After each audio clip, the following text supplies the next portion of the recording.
Well, everyone, iOS 18 is going to be coming around in this particular summer, and as some of you may know, iOS 18 is going to be a very good version of software. I love iOS 8. I love iOS in general, but there's some good news and there's some bad news about iOS 18. Now, let's start off with the good news. First of all, iOS 18 is set to basically be bringing one of the bigger versions of, UI element changes that Apple has ever brought. Now, what does this even mean? Well, essentially, within iOS 18, as we all know, it's going to be bringing a lot of different features and a lot of differences in general, and I'm very much looking forward to that. That's going to be a very, very cool feature, and I can't wait to have those particular changes on our particular device, because as some of you may know, iOS 18, again, is probably going to be supported on all the iPhones on iOS 17 right now. At least that's what the rumors are suggesting, and that in and of itself is going to be a very, very cool thing, and that's something I'm so looking forward to. But there's a bad side to this, if you even want to call it a bad side. And that particular thing is that within iOS 18, this is just what ends up happening.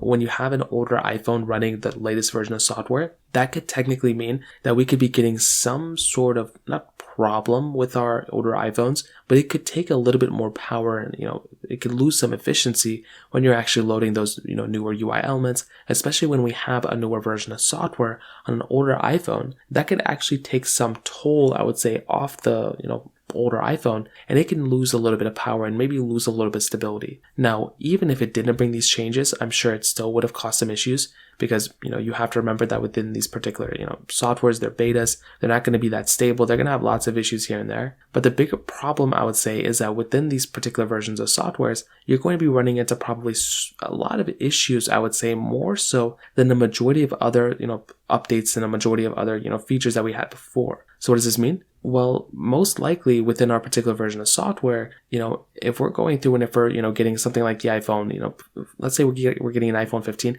there's so much power and there's so much capability behind that iPhone that it could run iOS 18 probably perfectly fine even day one. I wouldn't recommend it, but it could probably do that. With an iPhone XR, if it's actually bringing all these UI element changes and bringing a lot of things like that, you're going to definitely be running into some problems where those iPhones are just not going to be that stable from that particular perspective from day one. But also, if you go up a step further, there could also be some situations where it could be even less stable than an iOS 17 type of update or an iOS 16 type of update. We've seen a lot of older iPhones get these major versions of softwares, and sometimes it's not the best idea if it kind of ends up doing that. So we're going to have to wait and see what happens, but as of right now, that's kind of what we're seeing. If you have any other thoughts or questions, let me know in the comment section below. Hit the like button, that will mean so much, but definitely hit that subscribe button. More importantly than everything else, I'll have every single one of you guys. Hopefully I'll catch you guys in the next video. Peace out till then.